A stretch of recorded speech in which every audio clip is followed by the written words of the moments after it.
Hey, I'm Ben, and coming up, Jeffrey Epstein gave Melinda French Gates the ick, an update on the World Cup, and fallout for Eric Trump after the Freedom 250 UFC fight. All that and more. But first, scientists at Ohio State say a daily tomato-soy juice could fight the inflammation behind a bunch of diseases. It works because of plant compounds that mimic estrogen. So naturally, the Manosphere has already decided, quote, "I'd rather have gout than be a gay little beta cock." Happy Pride. It's a news dump.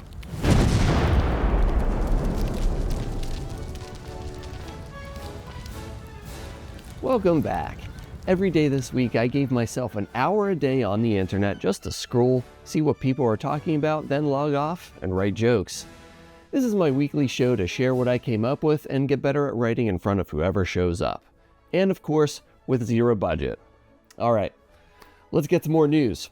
Melinda French Gates did an interview this week and said she met Jeffrey Epstein exactly once and instantly knew he was evil. Correct move. She did the one thing you're supposed to do when you see Medusa. She looked away. Except if Epstein was Medusa, instead of snakes, he'd have dicks. Good God. And as we all know, the rule with a Gorgon is simple. Look at it head on and you turn into stone. So a guy like that should have left a trail of statues. But every billionaire and senator who stared him directly in the eye walked away loose, relaxed, and already asking about the next trip. And that's the tell. The monster only petrifies the people afraid of it. The men who looked it directly in the eye didn't turn to stone, but they did turn rock hard.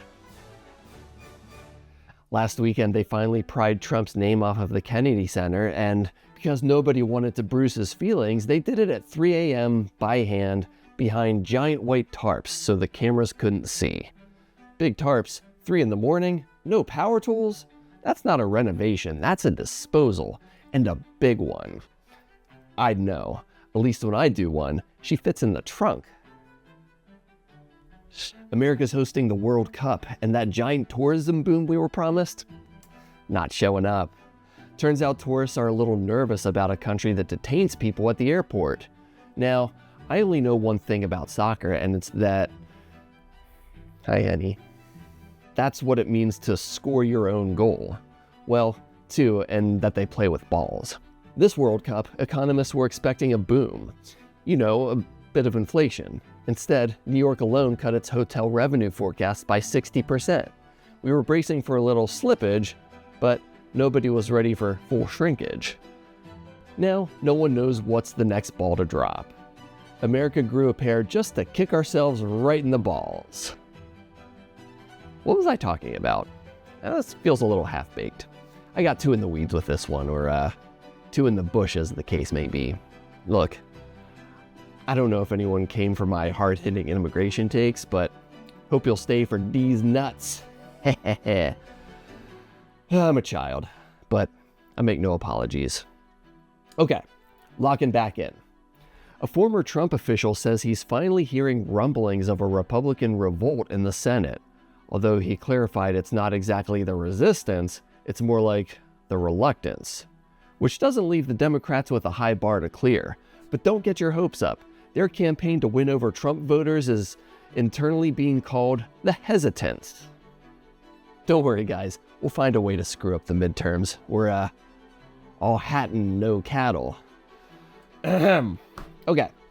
Over in Turkey, the government just went after 27 women for what they posted on a certain subscription site, facing up to 10 years in prison, and the state seized about $5 million of their earnings. Now, here's a fun fact about Turkey. They love cats. Istanbul is the cat capital of the planet. Strays on every corner with cute little cat houses, and the whole city feeds them. So, this is a country that'll protect every pussy on the street, but add a paywall? Forget about it. Because here's who actually came out ahead.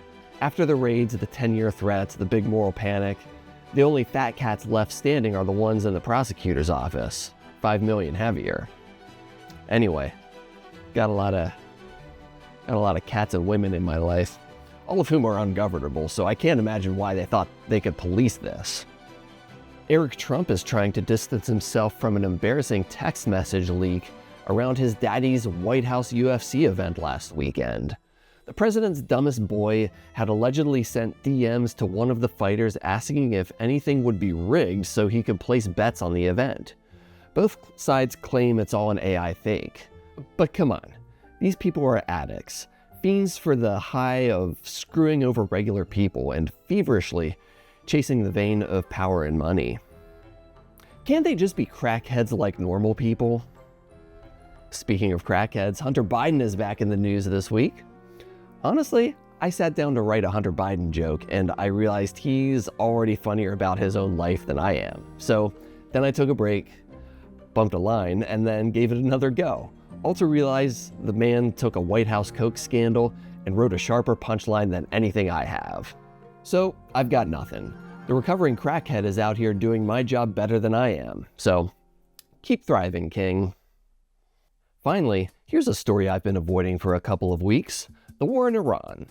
But since it's Pride Month, I wanted to serve these updates. The category is Geopolitical Eleganza Extravaganza, and the messiest queen to ever walk a world stage, Donald Julia Trump. And ooh, girl, she walked. Months ago, this bitch looked at a map, looked at Iran, and said category is war. No rehearsal, no choreography, just raw Delulu confidence. And she's been serving humanitarian crisis realness ever since. This week she let the house down. Boots. She's on the main stage bombing a water reservoir, which, per the Geneva Convention, is the kind of read you simply do not recover from. The judge is gagged. Then, mid-runway, she cancels the strikes, announces a great settlement, and Iran, unbothered, mug beat to the gods, says, merely speculation. Clocked at her own ball.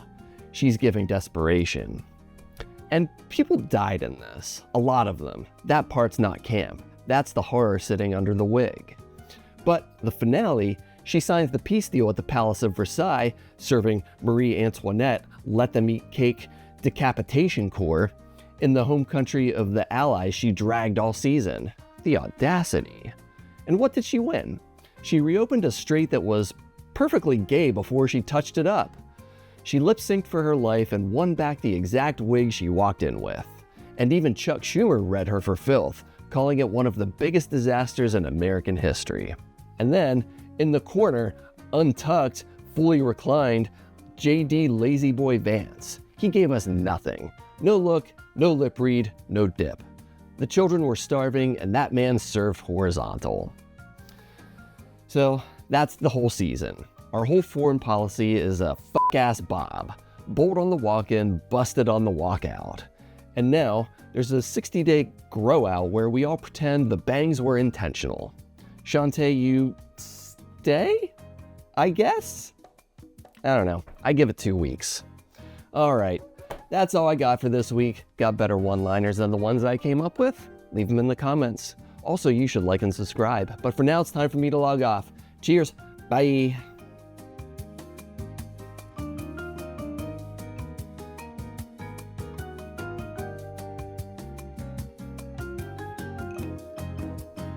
Hell yeah, brother. I love a drink with snacks.